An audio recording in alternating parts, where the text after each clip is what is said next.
Now let's turn our attention to a tale from ancient Israel, a story that unfolds in the wilderness during one of the most turbulent periods in biblical history. This is not a story of armies clashing or kingdoms falling. Instead, it's something far more profound.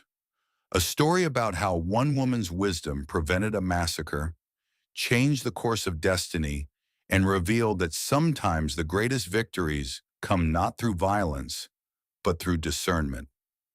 Imagine a moment when history balances on a knife's edge, when anger threatens to consume reason, when vengeance seems not only justified, but inevitable. And then imagine a single voice, calm, measured, fearless, that changes everything. This is the story of Abigail, a woman whose name deserves to be remembered alongside the great heroes of faith.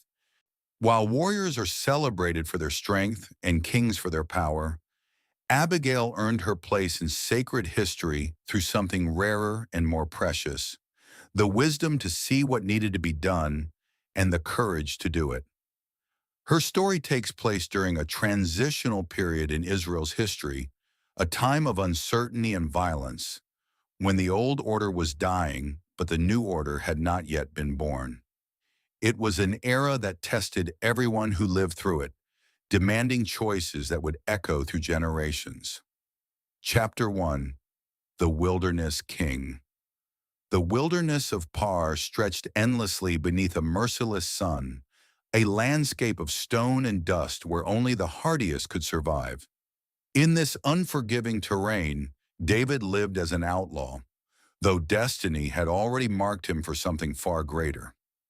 Years earlier, the prophet Samuel had anointed him in secret, pouring sacred oil over the head of a shepherd boy and declaring him the future king of Israel.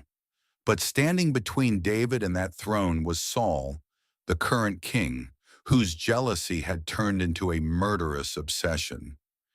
David had done nothing to deserve this persecution except succeed where Saul had failed, slaying Goliath, winning battles, and earning the love of the people. The irony of David's situation was profound and painful. He had been chosen by God, anointed by God's prophet, promised a kingdom and a dynasty, yet he lived in caves and hid in the wilderness like a criminal. He commanded the loyalty of hundreds of brave men, yet possessed no land to call his own. He was Israel's greatest warrior, yet he spent his days running from Israel's king rather than defending Israel's borders. So David ran. He gathered around him a band of men who had also been cast out by society, those in debt, those in distress, and those discontent with the current order. They numbered in the hundreds, these wilderness warriors, and they survived by their wits and their swords in the barren places where civilization's reach grew thin. These were not simple bandits or raiders, despite what some might have claimed. These were men who had been failed by the current system, who saw in David a leader worth following, who believed that Israel's future lay with this anointed fugitive rather than with the increasingly unstable king who sat on the throne.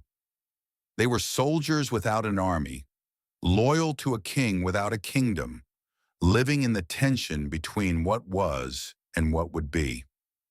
Despite his circumstances, David maintained a code of honor that set him apart from common bandits. When he and his men encountered shepherds tending flocks in the wilderness, they did not rob them. Instead, they protected them from raiders and wild animals, forming a living wall around the vulnerable. They asked nothing in return, operating on the ancient principle that hospitality and mutual aid were sacred bonds, especially in harsh lands where survival often depended on the kindness of strangers. This protection was not merely about being nice or maintaining good public relations, though those factors certainly played a role. It was about David's understanding of leadership and justice. He knew that how he acted in these wilderness years would shape what kind of king he would become. He knew that God was watching, that his character was being tested and refined. He knew that the men who followed him were learning from his example, absorbing his values, becoming the kind of soldiers and leaders who would help him build a kingdom when the time came. The days in the wilderness were long and uncertain. David knew he was destined to be king, yet he lived as a fugitive. He had been chosen by God, yet he hid in caves. He commanded hundreds of loyal men, yet possessed no kingdom. This contradiction defined his existence: anointed but uncrowned, powerful but powerless, righteous but hunted. In these years of waiting, David learned patience. He learned to trust in divine timing rather than his own ambition. Twice he had opportunities to kill Saul and seize the throne by force, and twice he refused. Unwilling to raise his hand against the Lord's anointed, even though that same anointed king sought his destruction, David would not force God's hand. He would not take by violence what had been promised to him through providence. The first opportunity came in a cave where Saul entered alone, unaware that David and his men were hiding deeper in the darkness. David's men whispered that God had delivered Saul into their hands, that this was the moment they had been waiting for. But David refused to kill Saul. Instead, he crept forward and cut off a corner of Saul's robe, then immediately felt guilty, even for that small act of disrespect toward God's anointed. When Saul left the cave, David emerged and called out to him, showing him the piece of robe, proving that he could have killed Saul, but chose mercy instead.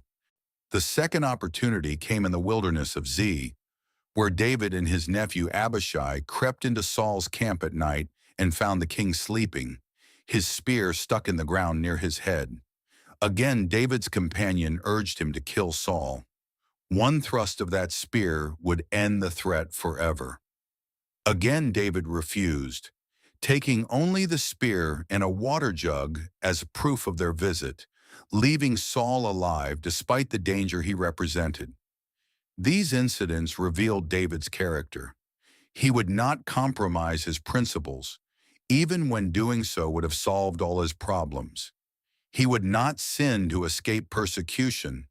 He would not take by violence what God had promised to give him through providence. This restraint was not weakness, but strength. The strength of a man who trusted God enough to wait, even when waiting was agonizing. But patience, as anyone who has practiced it knows, can be worn thin by hardship. And in the wilderness, hardship was the only constant companion. The sun beat down mercilessly during the day. The cold crept in at night. Water was scarce. Food was uncertain.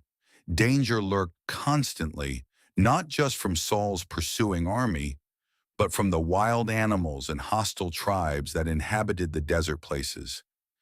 David and his men existed in a state of perpetual alertness, never fully resting, always watching the horizons for signs of threat.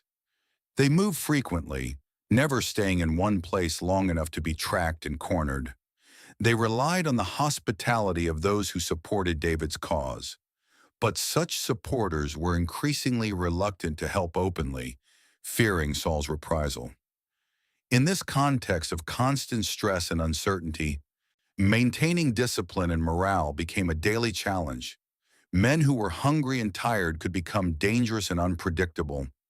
Men who felt dishonored could demand satisfaction. Men who had given up everything to follow a fugitive king needed to believe that their sacrifice meant something, that the promises would eventually be fulfilled. David understood all of this. He understood that leadership in the wilderness required not just military skill, but emotional intelligence, not just strategic thinking, but moral clarity. His men needed to see that their cause was just, that their leader was worthy, that their suffering had purpose. This is why the insult from Nabal cut so deeply. It was not just a personal affront to David. It was an attack on the entire enterprise, a public declaration that David and his men were worthless, that their protection meant nothing, that they deserved no respect or consideration. For men living on the edge of survival, Maintaining their honor was not a luxury, but a necessity. Without honor, they were just bandits. With honor, they were a kingdom waiting to be born.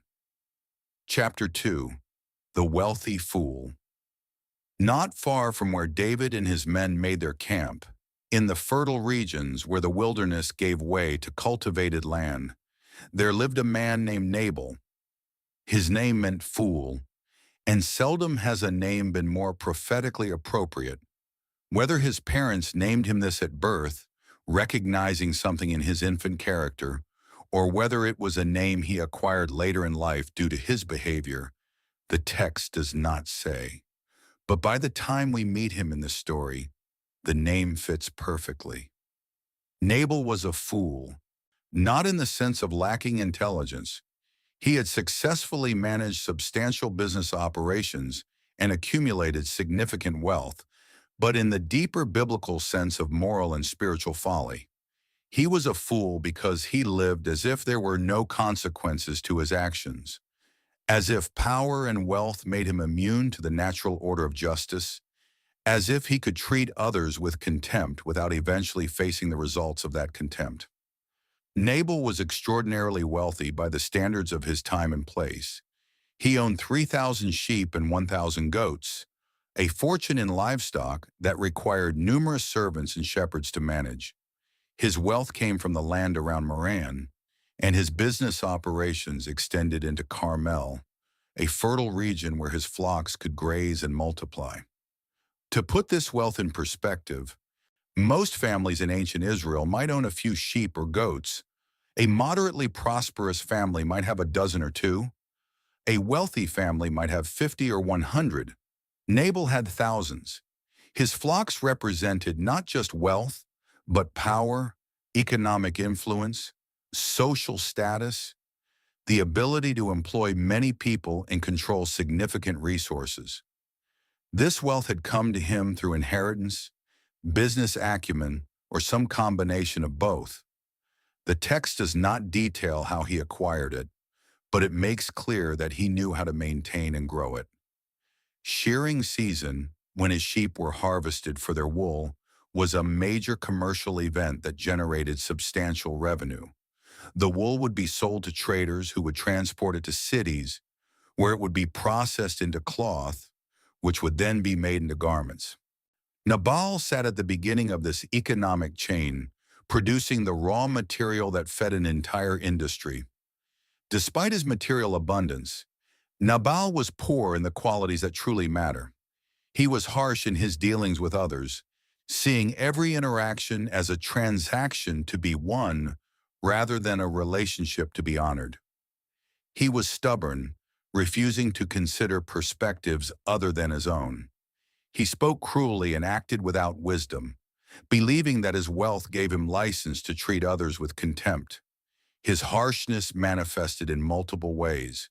He drove hard bargains with those who had to deal with him, using his economic power to extract maximum value while giving minimum compensation. He spoke roughly to his servants, treating them not as people with dignity, but as tools to be used. He ignored the traditional expectations of hospitality and generosity that were central to his culture's moral framework, acting as if his wealth exempted him from social obligations that others had to honor. His stubbornness meant that once he had decided on a course of action, no amount of reasoning could change his mind. He did not see this as a flaw, but as a strength of character, the ability to stand his ground, to not be swayed by the opinions of others, to maintain his course regardless of circumstances. But there is a difference between principled consistency and foolish inflexibility. Nabal had the latter. He could not distinguish between standing firm on important matters and simply being too proud to admit he might be wrong.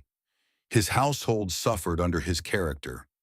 Servants spoke of him in whispers, were careful not to draw his attention or provoke his anger.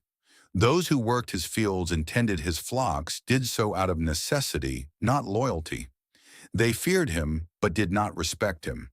They obeyed him, but did not honor him. The difference might seem subtle, but it is profound. Fear can compel outward compliance, but it breeds resentment and disloyalty. Respect and honor, by contrast, create genuine commitment and faithfulness. The servants in Nabal's household developed elaborate strategies for managing his temper and minimizing their contact with him. They learned to anticipate his moods, to stay out of his way when he was in a particularly foul disposition, to present information in ways that would not trigger his anger. It was an exhausting way to live, always walking on eggshells, always calculating how to avoid the next explosion. Nabal inspired fear, perhaps, but never respect. Obedience, certainly, but never devotion.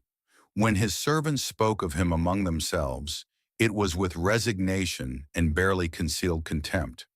They stayed because they needed employment, because their families depended on the wages he paid, because leaving would mean starting over somewhere else with no guarantee of finding better circumstances.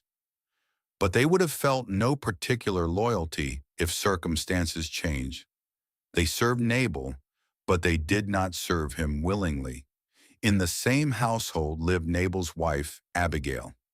The contrast between husband and wife could not have been more striking. Where Nabal was foolish, Abigail was wise. Where he was harsh, she was kind. Where he acted impulsively, she thought carefully. Scripture describes her as intelligent and beautiful, but these surface qualities barely hint at the depths of her character. Abigail possessed what the ancient Hebrews called chokmah, wisdom that goes beyond mere knowledge to encompass understanding, discernment, and the ability to act rightly in complex situations. She saw not just what was, but what could be. She understood not just facts, but consequences. She could read situations with remarkable accuracy, perceiving the dynamics at play, the motivations of the people involved, and the likely outcomes of various courses of action. This kind of wisdom is different from intelligence, though the two often go together. A person can be intelligent, able to learn quickly, to remember facts, to solve abstract problems without being wise. Wisdom requires not just mental capacity, but emotional maturity, moral clarity, and what we might call situational awareness. It requires seeing the world as it truly is, rather than as we wish it to be, and then acting appropriately based on that clear vision. Abigail also possessed tremendous emotional intelligence. She could read people, understanding not just what they said, but what they meant. Not just what they claimed to feel, but what they actually felt.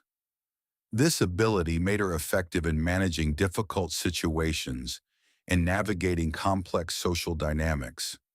She knew when to speak and when to remain silent, when to act boldly and when to exercise patience, when to be direct and when to be diplomatic. In a household ruled by folly, she maintained an island of reason. The servants knew they could come to her when problems arose that needed genuine wisdom, rather than Nabal's typical bluster and cruelty. She quietly smoothed over many situations that her husband's foolishness created, maintaining relationships with neighbors and business partners that Nabal would have destroyed through his harsh dealings. She was, in many ways, the real power holding the household together, even though her husband held the official authority. How Abigail came to be married to such a man, we can only speculate. Perhaps it was an arranged marriage, as was common in that culture. Perhaps her family needed the economic alliance that marriage to a wealthy man provided. Perhaps Nabal had once been different, his character corroded over time by unchecked wealth and power, the way copper turns green with oxidation. Perhaps Abigail had simply done what countless wise people throughout history have done when circumstances placed them under foolish authority. She made the best of an impossible situation, exercising what influence she could while navigating the limitations she could not change. The text does not give us her inner thoughts about her marriage. It does not tell us whether she had loved Nabal once or had always seen him clearly for what he was. It does not reveal whether she had been married to him for years or decades, whether they had children together, whether she had ever tried to reform his character, or had long since given up that hope. What we know is that she had learned to survive in a difficult household, to maintain her own integrity while married to a man without integrity, to exercise wisdom even when surrounded by foolishness. Whatever the reason for their union, Abigail had learned to live with a difficult truth. She could not change her husband, but she could, when necessary, protect him from the consequences of his own folly. She had probably done this many times before in smaller ways, smoothing over an insult he had given, quietly compensating someone he had cheated, making excuses for behavior that needed no excuse, but would create problems if not addressed. She would soon need to do exactly that, but on a scale she had never faced before.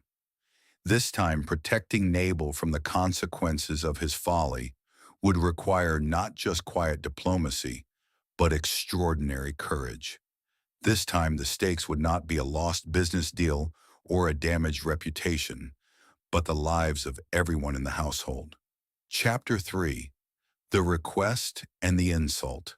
Shearing time came to Carmel, a season of celebration and prosperity.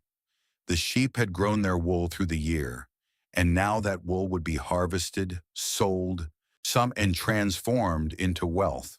For a man as rich as Nabal, shearing time meant the movement of tremendous value. And traditionally, it was also a time of generosity, when wealthy landowners shared their abundance with those who had helped them throughout the year. The cultural expectations around shearing time were well established. It was understood that landowners would host feasts for their workers, would give gifts to those who had provided assistance during the year, would demonstrate through their generosity that they understood their wealth came not just from their own efforts, but from the broader community's support and cooperation.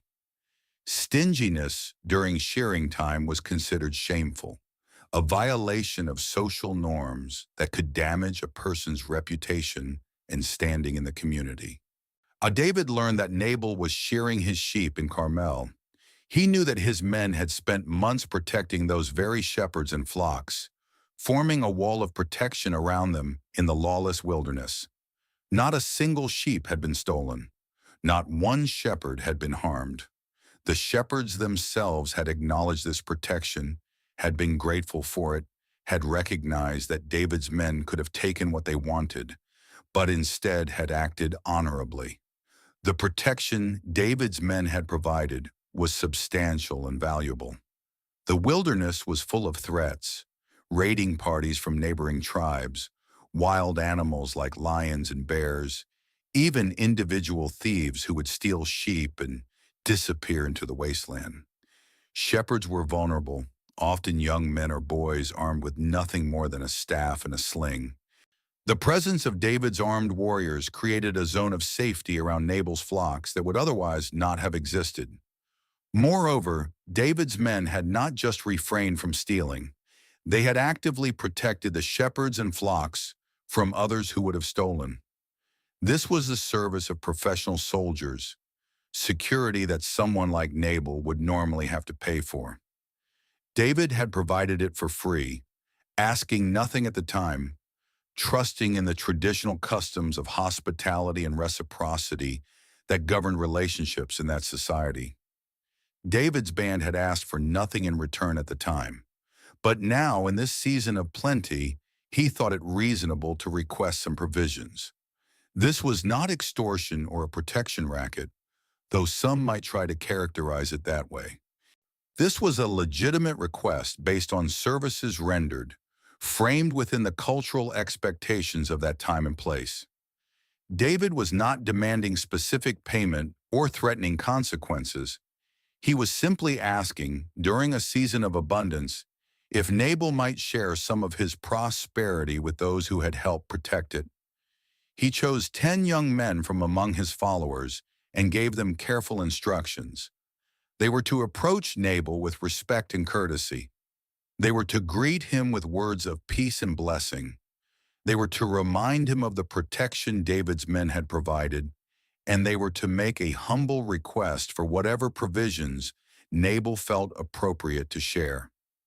David's careful instructions reveal his understanding of how to approach such situations. He did not send his most intimidating warriors or his roughest veterans. He sent young men who would seem less threatening. He did not demand or threaten. He requested humbly. He did not specify what he wanted or how much. He left it to Nabal's discretion, trusting in the man's sense of obligation and generosity.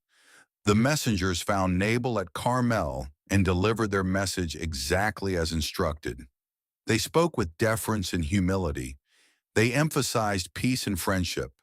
They detailed the protection they had provided without compensation, and they asked politely if Nabal might share some food with David's men during this prosperous time. The greeting they delivered was formal and respectful. Long life to you, good health to you and your household, and good health to all that is yours. Now I hear that it is sheep shearing time. When your shepherds were with us, we did not mistreat them. And the whole time they were at Carmel, nothing of theirs was missing. Ask your own servants, and they will tell you. Therefore be favorable toward my men, since we come at a festive time. Please give your servants and your son David whatever you can find for them. Every element of this message was calibrated to be non-threatening and respectful. The blessing at the beginning, the acknowledgement that this was a festive time, the invitation to verify their claims with his own servants, the humble request for whatever he could spare, the reference to David as Nabal's son, a term of respect indicating David's willingness to position himself as Nabal's inferior in this exchange. Nothing in the message could reasonably be interpreted as threatening or disrespectful. Nabal's response revealed the full extent of his character, his foolishness, his contempt for those he considered beneath him. "Who is David?" he sneered. "Who is this son of Jesse? Many servants are breaking away from their masters these days. Why should I take my bread and water and the meat I have slaughtered for my shearers and give it to men coming from who knows where?" The insult was carefully constructed and deliberately offensive. Every phrase was chosen to wound, to diminish, to express contempt. Who is David?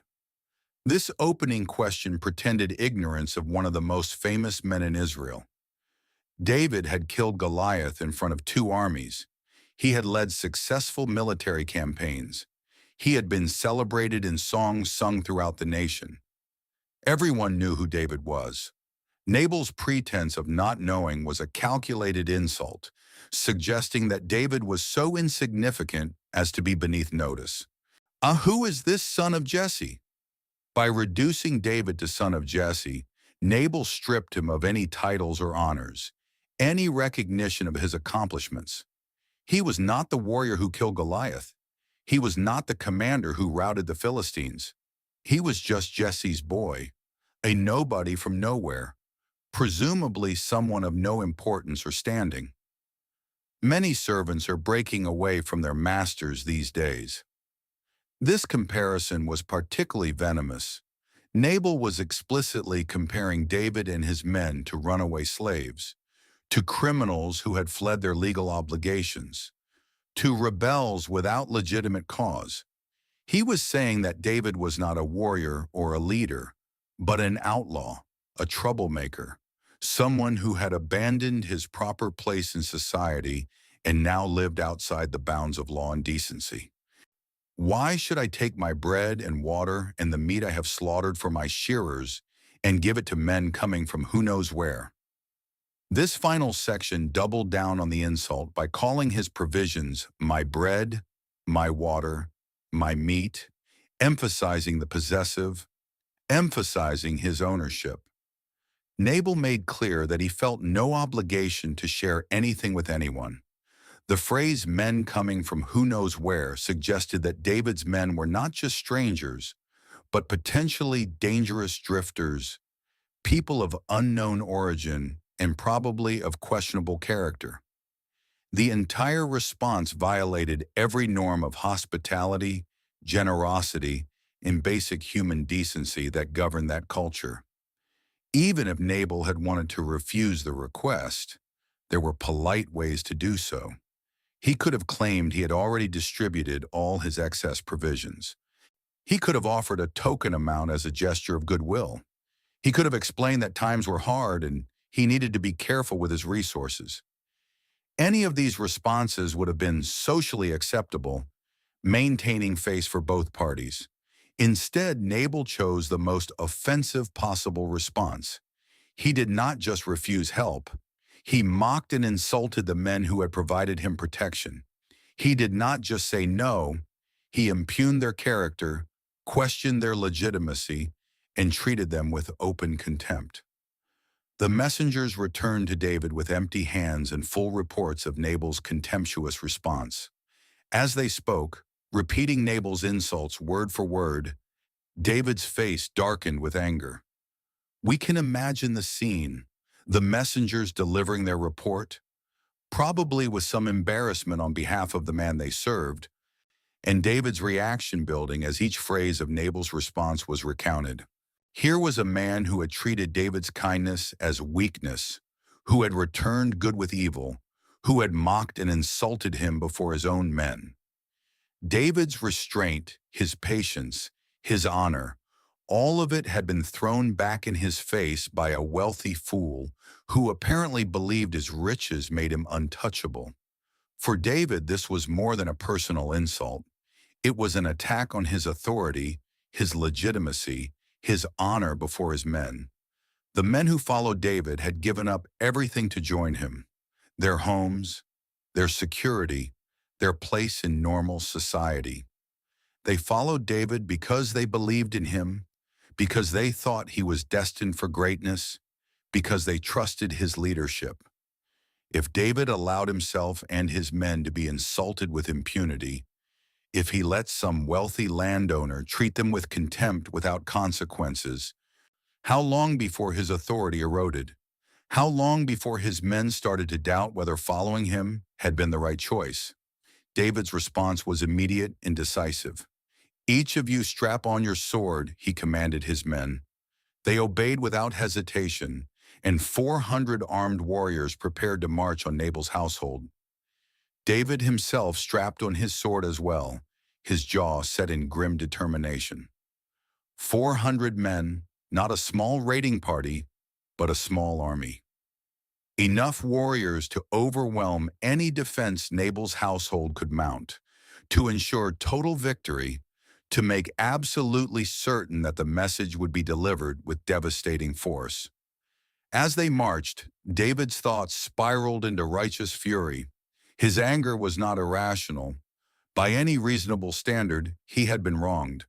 He had provided valuable service and asked reasonable compensation.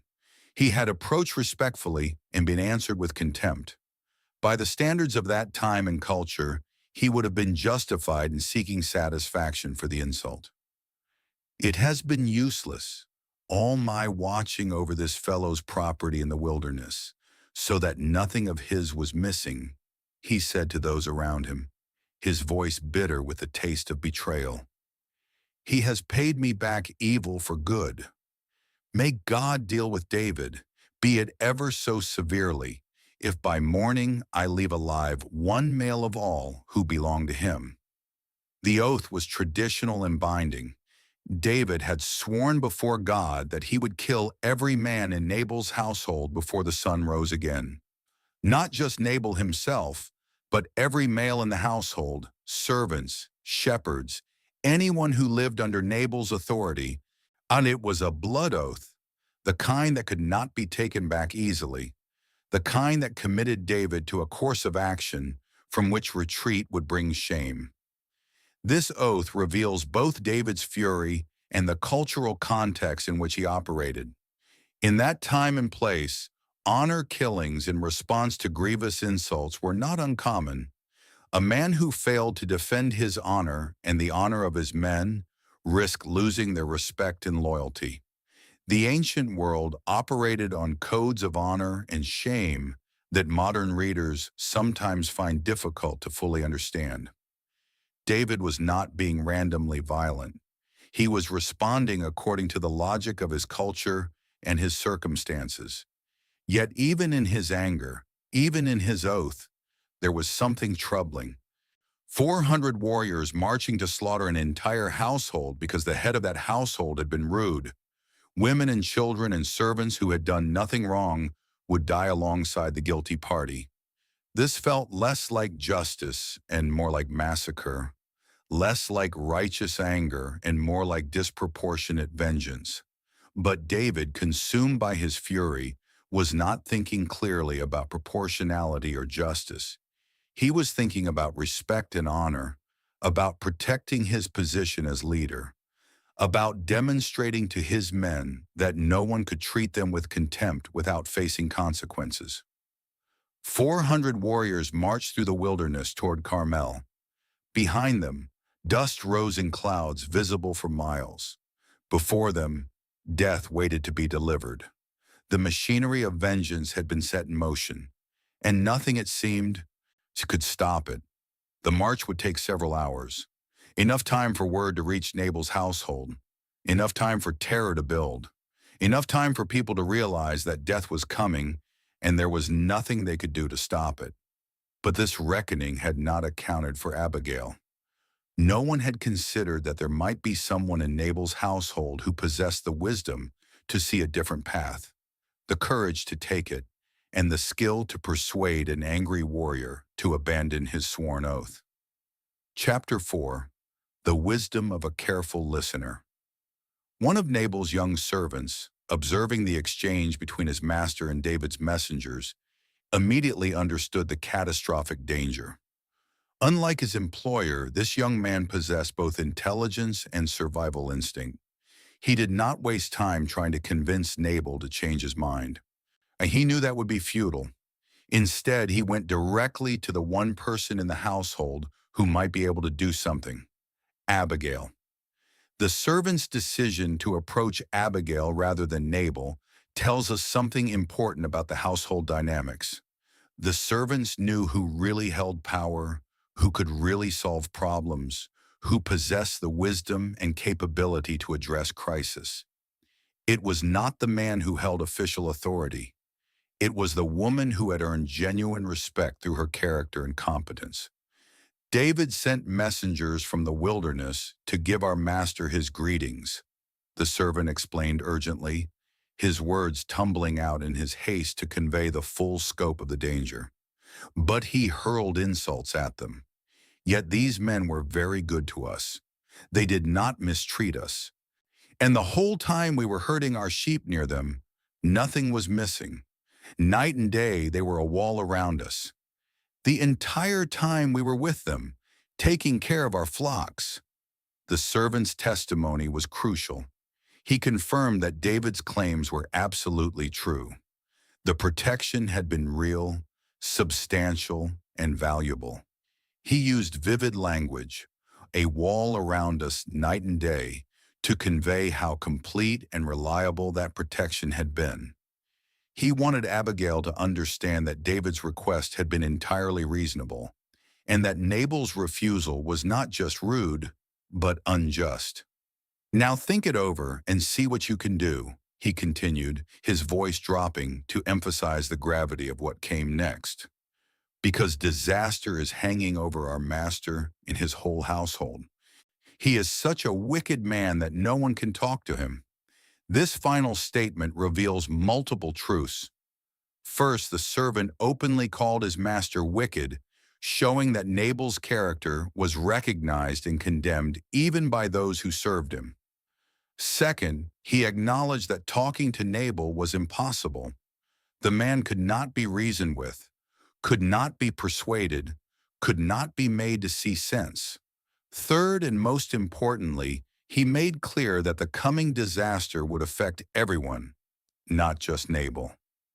Innocent people, servants, shepherds, women and children would all die because of one man's foolish pride. The servant's message contains several crucial elements. First, he confirmed the truth of David's claims. The protection had been real and valuable. Second, he acknowledged his master's character. Nabal was indeed a fool who would not listen to reason.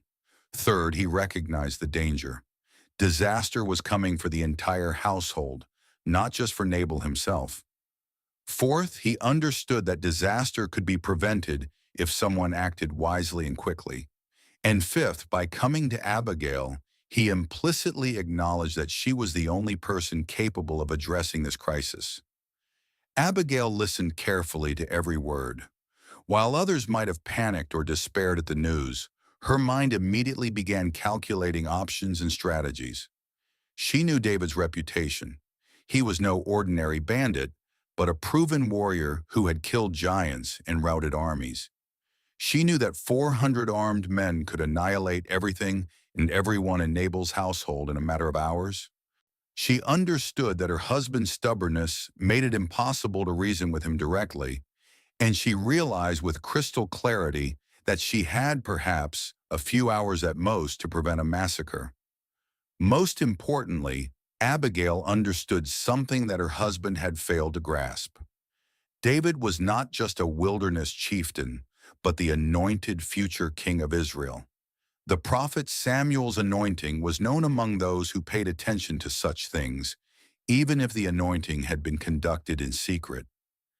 David's character, his victories, his supernatural protection from Saul's repeated attempts to kill him, all of this pointed to a man marked by destiny, chosen by God for a purpose.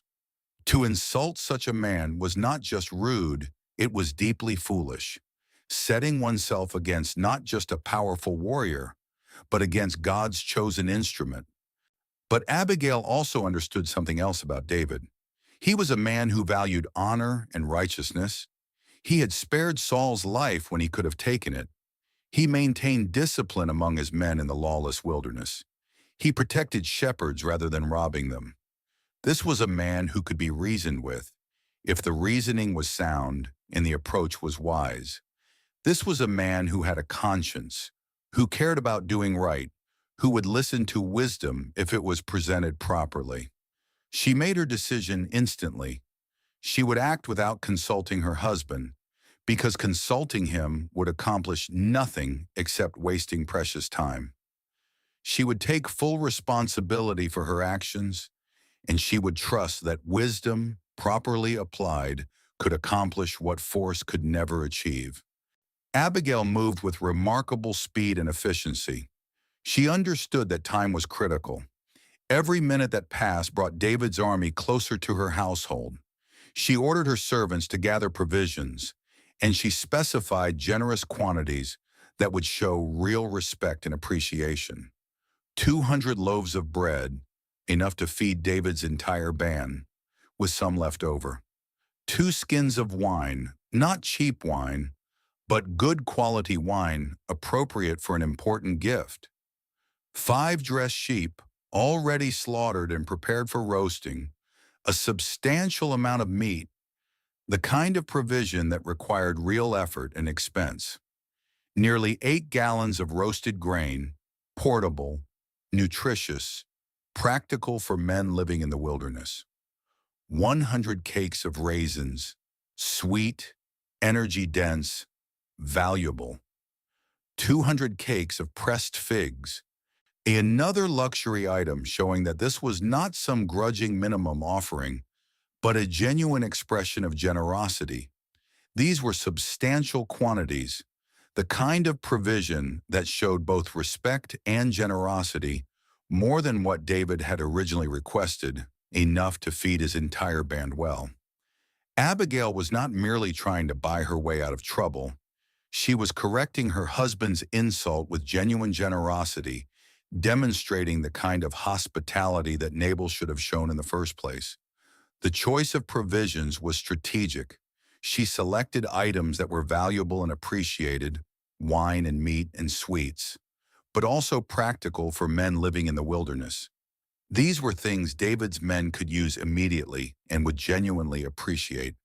She was showing respect, not just through the quantity, but through the thought put into what would actually be helpful and welcome. She had these provisions loaded onto donkeys, creating a visible caravan that would be impossible to miss. The sight of multiple donkeys loaded with food and wine would immediately communicate peaceful intent, would signal that whoever was coming was bringing gifts rather than weapons, was seeking reconciliation rather than conflict. She gave her servants explicit instructions. Go on ahead, I will follow you. This arrangement was carefully planned. The servants would arrive first, their laden donkeys making clear that this was a mission of peace and generosity. They would begin unloading the provisions, creating a visual tableau of abundance and goodwill. Then Abigail would arrive, are able to speak with David after the initial impact of the generous provisions had already begun to soften his anger. The servants departed immediately, creating a caravan that would be visible from a distance. Meanwhile, Abigail told Nabal nothing. There was no point.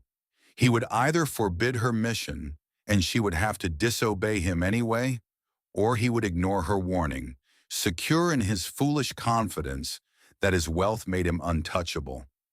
Either way, consulting him would waste time they did not have. This was a moment that required action, not permission. Some might question whether Abigail was right to act without her husband's knowledge or consent. After all, was she not violating the proper order of authority in the household?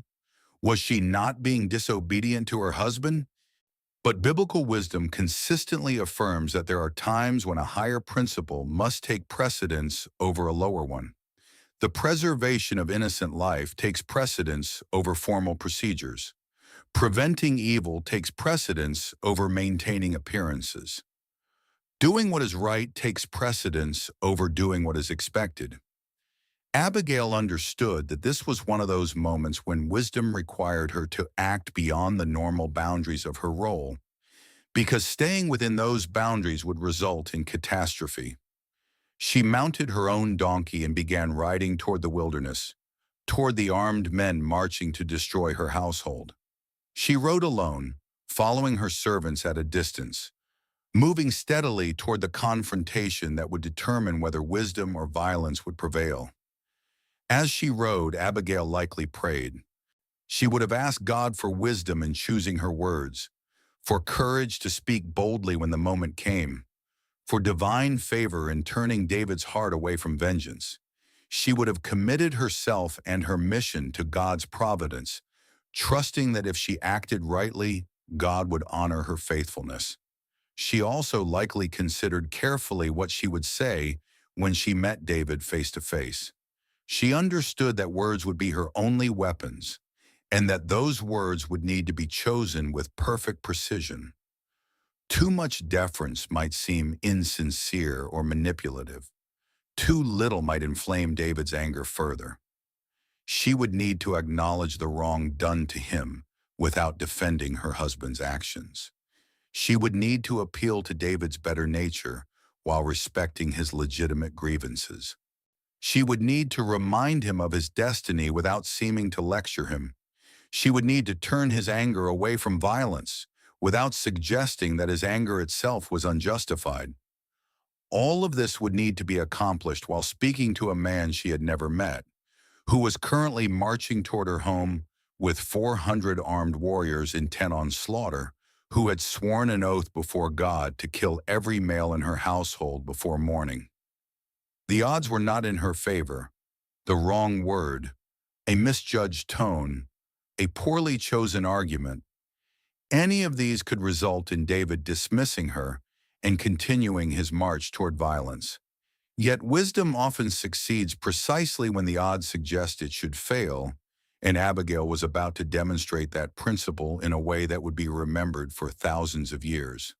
Chapter 5. The Meeting in the Ravine. And the geography of that fateful encounter is significant and worth pausing to consider. Abigail rode down into a mountain ravine, a place where the land itself created natural walls on either side, focusing attention, limiting distractions, creating a kind of natural amphitheater where every word would carry weight and importance. Ravines in that region were formed by seasonal water flow, carved over centuries by occasional flash floods that rushed through during the rainy season.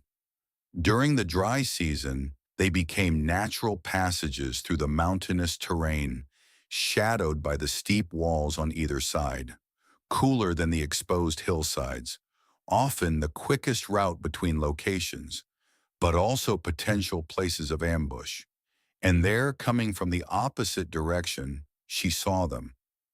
David and his men, 400 warriors, armed and grim-faced, marching with the purposeful stride of men committed to violence. At their head, David himself, still burning with the fury of insult and betrayal. They had come too far to turn back easily. The momentum of anger carried them forward, and the oath David had sworn gave that momentum the force of sacred obligation. Imagine the visual impact of that moment. Abigail, a woman alone on a donkey, riding toward an army. The contrast could not have been more stark. One against 400, peace against war, wisdom against fury. Any reasonable person would have been terrified. But Abigail's courage came not from the absence of fear, but from the conviction that what she was doing was right and necessary. When Abigail saw David, she acted quickly, her movements deliberate and practiced. She dismounted from her donkey and bowed down before him with her face to the ground, the deepest form of respect and submission in her culture. This was not weakness, but strategy. She immediately diffused any perception that she came in defiance or pride. She acknowledged David's authority and position. She showed humility without groveling, respect without servility. The act of dismounting and bowing would have required David and his men to stop. They could not simply march past a woman prostrated in their path. This gave Abigail her opening, created the space for words to be spoken and heard. Then she spoke, and in speaking she demonstrated why wisdom is sometimes called the highest gift, why Solomon asked God for wisdom above all other possible gifts, and why the book of Proverbs consistently presents wisdom as more valuable than gold or silver or any material treasure. "Pardon your servant, my lord, and let me speak to you," she began, her voice clear and steady despite the circumstances. "Hear what your servant has to say. Please pay no attention to that wicked man Nabal. He is just like his name. His name means fool, and folly goes with him. And as for me, your servant, I did not see the men my lord sent." Notice the structure and wisdom of her opening. She asked permission to speak, showing respect for David's authority, even though he had no formal authority over her. She referred to herself as your servant multiple times, positioning herself as someone under David's care, rather than as an adversary or even a neutral party. This was strategic. By calling herself his servant, she appealed to his responsibility as a leader to listen to those under his protection. She immediately disavowed her husband's actions, calling Nabal what he was, wicked and foolish. She did not make excuses for him, did not try to minimize what he had done, did not ask David to understand or forgive Nabal's perspective. She simply acknowledged the truth. Nabal was a fool, and his response had been foolish. By doing this, she separated herself from his actions, while taking responsibility for her household's obligations. She explained that she had not been present when David's messengers came, establishing that she bore no personal responsibility for the insult. This was not an excuse, but a statement of fact. If she had been there, the implication was clear. Things would have gone differently. David's men would have been welcomed and provided for as they deserved. In these opening sentences, Abigail accomplished several things simultaneously. She showed respect without weakness. She acknowledged wrong without defending it.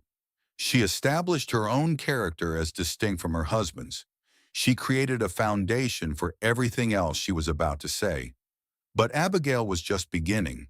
She continued, her words carefully chosen, building her argument with the precision of a skilled advocate.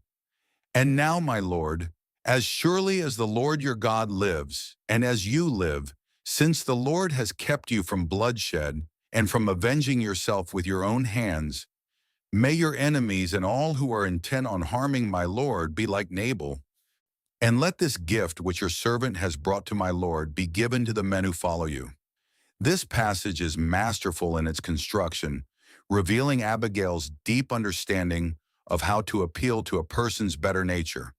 She invoked the name of God, reminding David that his actions would be witnessed and judged by a higher authority than any human. She did not threaten David with divine judgment. That would have been counterproductive. Instead, she framed the situation in terms of David's relationship with God. She reframed what was happening in the present moment. David had not yet shed blood. God, through Abigail's intervention, was keeping him from that action. By framing it this way, she made it easier for David to change course without losing face. He was not backing down from his oath. He was accepting God's intervention to prevent him from doing something he would later regret. She pronounced a curse on David's real enemies, grouping Nabal together with them as equally foolish and deserving of divine judgment. This was clever. She was not asking David to forget the offense or pretend it did not matter. She was simply asking him to leave the judgment to God rather than taking it into his own hands. David's honor would be satisfied through divine justice rather than human violence. She called the provisions she had brought a gift, freely given, restoring honor to the interaction. This was not payment extracted under duress or compensation offered out of fear. It was a gift from a friend, the kind of generous provision that should have been offered in the first place. By framing it as a gift, she allowed David to accept it without feeling that he was being bought off or manipulated. She pressed on, speaking with increasing boldness, her confidence growing as she saw that David was actually listening. Please forgive your servant's presumption. The Lord your God will certainly make a lasting dynasty for my Lord, because you fight the Lord's battles, and no wrongdoing will be found in you as long as you live. Even though someone is pursuing you to take your life, the life of my Lord will be bound securely in the bundle of the living by the Lord your God. But the lives of your enemies he will hurl away as from the pocket of a sling. Here Abigail revealed her understanding of David's true identity and destiny.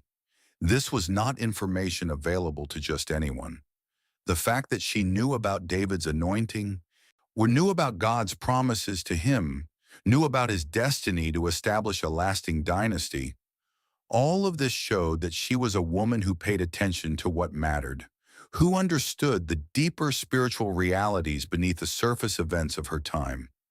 She knew he would establish a dynasty, not hoped, not guessed, but knew with the certainty of faith in God's promises. She knew he fought the Lord's battles, framing his military activities not as those of a bandit or rebel, but as someone carrying out divine purposes. She knew that no wrongdoing would be found in him. This was both a statement of confidence in his character and a subtle warning that if he slaughtered her household, that would be wrongdoing that would stain his record. She used beautiful imagery to describe God's protection of David, a bound securely in the bundle of the living, evoking the image of something precious being wrapped carefully and protected, the way valuable items were bundled for safekeeping. David's life was in God's hands, protected by divine care, immune to the schemes of his enemies, no matter how powerful they seemed. And then she reminded him of his greatest victory, referencing his defeat of Goliath with a sling, turning that image into a promise that God would handle his enemies, just as David had once felt a giant. With a single stone from a sling, David had defeated Israel's greatest enemy. With similar efficiency and power, God would deal with all of David's foes. The message was clear. David did not need to take vengeance into his own hands. God was fully capable of handling his enemies. Then came the crucial turning point. In the heart of her argument, the appeal that would ultimately change everything.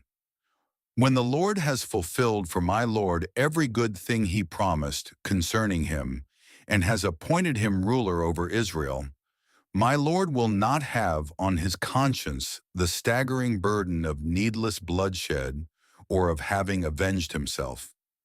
And when the Lord your God has brought my Lord success, remember your servant. This was the master stroke, the argument that cut through all the anger and wounded pride to touch something deeper in David's character. Abigail asked David to think not about the present moment of anger, but about his future. She asked him to imagine himself years from now, sitting on Israel's throne, looking back on this day, not if, but when, treating his future as an established fact, speaking with the confidence of faith. Would he want to look back on this day with regret? Would he want to carry the weight of having slaughtered an entire household over an insult? Would he want his conscience stained with unnecessary violence? Would he want to remember that he had killed innocent people because their master had been rude to him? She called it the staggering burden of needless bloodshed, acknowledging that taking life has weight, has consequences, leaves marks on the soul of the one who does it. Even justified killing carries weight. But needless killing, disproportionate killing, killing driven by anger rather than justice, that kind of bloodshed becomes a burden that never fully lifts, a stain that never quite washes clean. She appealed to David's conscience, to his sense of who he was and who he wanted to be. So she reminded him that he was not just a warrior, but a man of God, not just a fighter, but someone called to lead God's people. She called him to his higher self, to the man God had anointed him to be, not the angry warrior he was in that moment. And notice what she did not do. She never directly criticized David. She never suggested that his anger was unjustified or that Nabal's insult did not matter. She never implied that David was wrong to feel offended or that he should simply swallow the insult and move on. Instead, she elevated David above the situation. She reminded him that he was destined for greater things than petty vengeance. She showed him a path forward that would preserve his honor without requiring violence. Her final request, remember your servant, was both humble and wise. She was not demanding reward or recognition. She was simply asking David to remember that she had helped him avoid a terrible mistake, and the phrase carried an implied promise. When David became king, when he held power and authority, she trusted that he would remember this day and the woman who had shown him wisdom. Throughout her speech, which probably lasted only a few minutes, but contained the distilled wisdom of a lifetime, Abigail demonstrated mastery of persuasive communication. She showed respect while speaking boldly. She acknowledged legitimate grievances while pointing toward better responses. She appealed to self-interest while grounding everything in spiritual truth. She offered practical solutions while addressing deeper principles. Most importantly, she spoke as someone who believed in David, who saw not just who he was in that moment, but who he was meant to become. She spoke as someone who understood that great leaders sometimes need to be reminded of their greatness, that angry men sometimes need to be shown a path away from their anger, that pride sometimes needs to be given away to step back without losing face. Chapter 6. When wisdom dissolves fury. David stood silent as Abigail spoke, listening to every word. The men around him watched, probably with some surprise, wondering how their commander would respond to this unexpected intervention. They had been marching toward violence, committed to an oath, convinced of the righteousness of their cause. Now here was this woman speaking words that challenged everything they had been thinking, offering a perspective they had not considered. The moment stretched, balance between violence and peace, between the momentum of anger and the pull of wisdom. David's next words would determine whether 400 warriors would turn back or continue forward, whether an entire household would live or die. Then David spoke, and in his words, everyone present heard the sound of anger transforming into something else entirely, not disappearing, but being redirected, being elevated, being refined into something better than blind rage. Praise be to the Lord, the God of Israel, who has sent you today to meet me, David said, his voice carrying a note of wonder, as if he was only now fully recognizing how close he had come to disaster. May you be blessed for your good judgment and for keeping me from bloodshed this day, and from avenging myself with my own hands. Otherwise, as surely as the Lord, the God of Israel, lives, who has kept me from harming you, if you had not come quickly to meet me, not one male belonging to Nabal would have been left alive by daybreak. These words revealed several truths about David's character and about what had just happened. First, David recognized divine intervention. God had sent Abigail to stop him. This was not just a lucky accident or a clever woman taking initiative. This was providence, divine orchestration, God actively working to prevent David from making a terrible mistake. Second, he acknowledged that Abigail had saved him from bloodshed.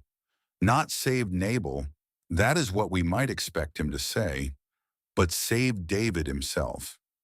He understood that he was the one who needed saving, and that he was the one about to commit an act he would regret. The violence would have stained him more than it would have hurt Nabal, who would have been dead and beyond regret. Third, he confirmed what he had intended to do. The slaughter would have been total. Not one male would have survived. He did not soften this or try to minimize it. He stated it plainly, acknowledging the full extent of what he had been about to do, owning the reality that his anger had been leading him toward mass violence. Fourth, by speaking these things aloud before his men, David demonstrated the kind of leadership that would eventually make him a great king. He did not try to save face by pretending he had not really meant it. He did not minimize his anger or the oath he had sworn. Instead, he publicly acknowledged that he had been wrong, in that he had needed correction, that this woman's wisdom had been greater than his fury. This is what wisdom does in the presence of anger. It does not deny the anger or call it invalid. It does not argue against the reasons for the anger or suggest that the offended party should simply get over it. Instead, it provides perspective, appeals to deeper values, offers a path forward that preserves honor without requiring violence. Wisdom acknowledges that anger can be righteous while still recognizing that righteous anger can lead to unrighteous actions. It creates space for people to change course without losing face, to redirect their energy toward better ends without denying the legitimacy of their feelings. David accepted the provisions Abigail had brought, a visible sign that he was accepting her entire message, not just taking the food while continuing with his original plan. "Go home in peace," he told her, his voice now calm, the fury drained away. "I have heard your words and granted your request." Those simple words contained multitudes. David acknowledged that he had truly heard her, not just listened to the sound she made, but understood the wisdom she was offering. He had heard her with his mind and his heart, had allowed her words to penetrate past his anger, to touch something deeper in his character. And he granted her request, which was nothing less than the lives of everyone in her household. 400 warriors who had sworn to kill every male in Nabal's house would now return to their camps without having shed any blood. Servants who would have died for their master's folly would live. Shepherds who had done nothing wrong would continue tending their flocks. An entire household was saved because one woman had the wisdom to act and the courage to speak. With those words, the crisis ended. The immediate danger passed. 400 warriors who had been marching toward massacre turned around and headed back to their wilderness camps. The machinery of vengeance, once set in motion, had been stopped by the intervention of wisdom. The men began to disperse, probably with mixed feelings. Some might have felt relief. Killing an entire household is not something most people want to do, even when they are angry. Some might have felt disappointment. They had worked themselves up for violence and now had to let that energy dissipate without release. Some might have felt admiration for David, seeing in his willingness to change course evidence of the kind of wisdom that makes good leaders. Some might have gained new respect for the power of well-spoken words to change outcomes that seemed inevitable.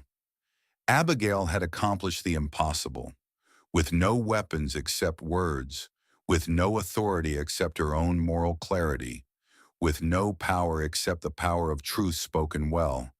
She had prevented a tragedy. She had saved her household from death. She had protected David from a decision he would have regretted for the rest of his life. And she demonstrated that the right words, spoken at the right time in the right way, can accomplish what armies cannot. As she prepared to return to her household, Abigail must have felt a complex mixture of emotions. Relief that the immediate danger had passed, exhaustion from the intensity of what she had just experienced, perhaps some trepidation about what she would face when she returned home and her husband learned what she had done, but also surely a deep satisfaction in knowing that she had done the right thing, that she had acted according to wisdom and conscience, that she had saved innocent lives through her courage and skill. The sun was likely getting lower in the sky by now. The shadows in the ravine would have been lengthening. Abigail mounted her donkey and began the journey home, back to a household that had no idea how close it had come to annihilation, back to a husband who was probably still celebrating his shearing feast without any awareness of the disaster that had been averted. She rode home carrying the knowledge that she had changed history, though she probably did not think of it in such grand terms. She had simply done what needed to be done, what her wisdom told her was right, what her conscience demanded. She had demonstrated that one person acting with courage and wisdom at the right moment can change outcomes that seem inevitable, can redirect the course of events, can prevent tragedies that others thought were unstoppable. Chapter 7: The Fate of Folly. Abigail returned to her home in Carmel as evening was settling over the land. The dust of David's departing army had settled behind her. The crisis had passed, but she now faced a different challenge, dealing with her husband and the aftermath of what she had done. She found Nabal hosting a feast, and the description Scripture provides is revealing, a feast like that of a king. And this detail tells us much about Nabal's character and self-perception. He was not content to have a normal celebration. He had to display his wealth, had to demonstrate his status, had to make sure everyone understood just how rich and important he was. He was drunk, celebrating his wealth and his shearing season, completely unaware that his household had come within hours of annihilation. While Abigail had been racing to intercept David's army, while servants had been loading donkeys with provisions in desperate haste, while 400 armed men had been marching toward them with swords drawn and death in their eyes, Nabal had been drinking wine and congratulating himself on his prosperity. The scene would be almost comical if it were not so tragic. A man completely oblivious to the danger he had created through his own foolishness, celebrating in ignorance while others saved him from the consequences of his actions. He had no idea that every person at his feast owed their life to his wife's wisdom and courage. He had no idea how close he had come to destroying everything through his stubborn pride. Abigail said nothing to him that night, There was no point in trying to communicate with a drunk man, especially one as foolish as Nabal, even when sober. She had learned through long experience that some conversations are futile, that some moments are wrong for truth-telling, that wisdom includes knowing when to speak and when to wait. So she waited through the night, waited through his drunken revelry, waited for morning, when sobriety might make understanding possible. We can imagine her during those hours, being exhausted from her journey and the emotional intensity of her confrontation with David, but unable to rest, knowing that she still had to face her husband, still had to tell him what she had done, still had to deal with the aftermath of her actions.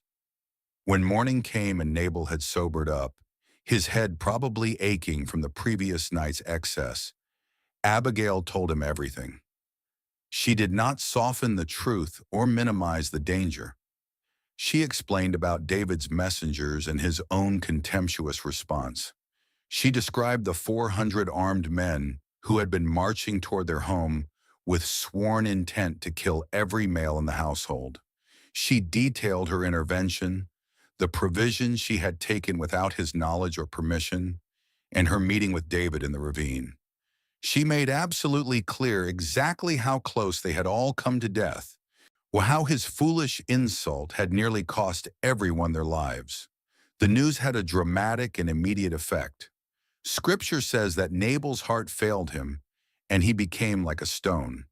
This description suggests either a stroke or some form of shock so profound that he became paralyzed, unable to move or speak.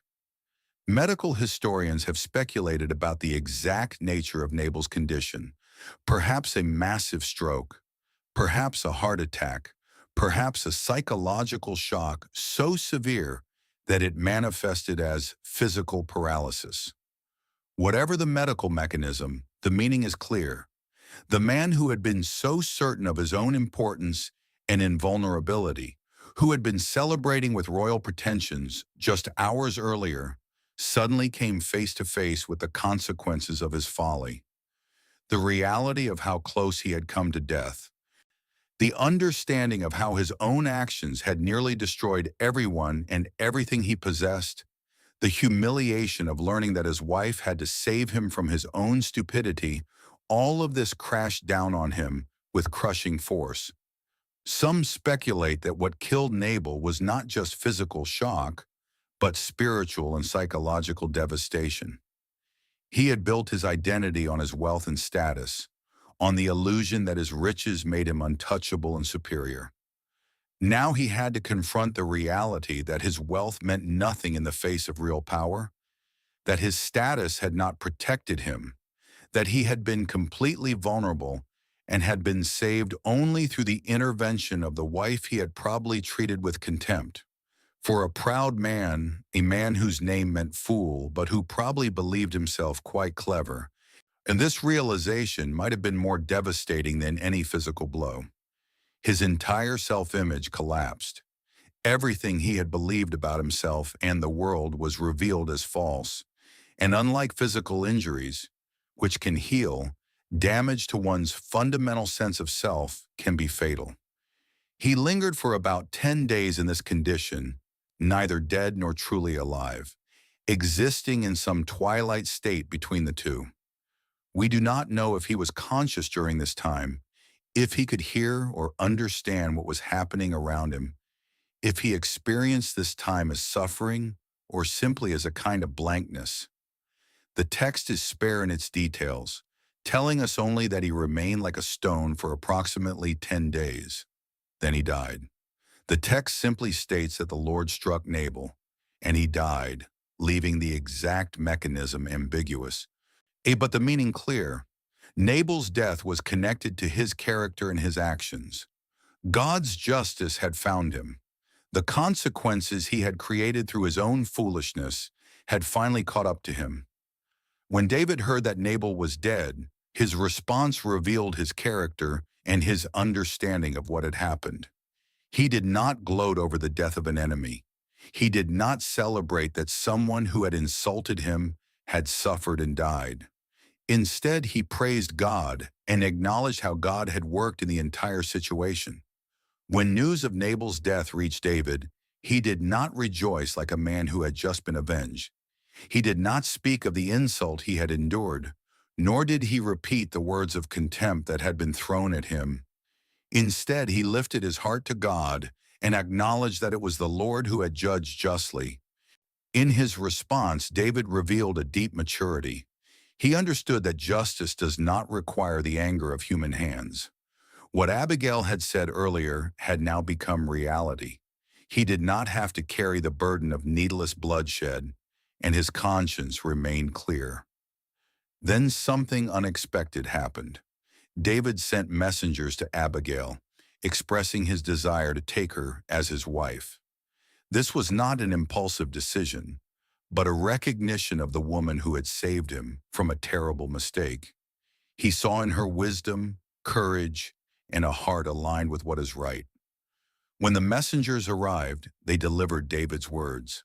Abigail's response was the same as when she stood before him in the ravine. She bowed low, remaining humble, and said she was only a servant. There was no pride, no attempt to highlight what she had done. Only the quiet strength of someone who truly understands the value of wisdom. Soon after, Abigail prepared to leave. She mounted her donkey, accompanied by her servants, and followed David's messengers. She became his wife, and her life entered a new chapter. No longer bound to a foolish man, she was now placed beside the one God had chosen to lead. The story closes not only with the end of a foolish man, but with the lifting up of a wise woman. Nabal, who believed his wealth made him secure, fell because of his own pride. But Abigail, who acted quietly with wisdom, was brought into a place of honor. And David, who once stood on the edge between anger and righteousness, chose the right path. Not by the strength of the sword, but by listening to wise words. This story reminds us that sometimes a single word, spoken at the right moment, it can prevent a tragedy. That quiet wisdom can be stronger than an army, and that the greatest victory a person can achieve is not over others, but over themselves.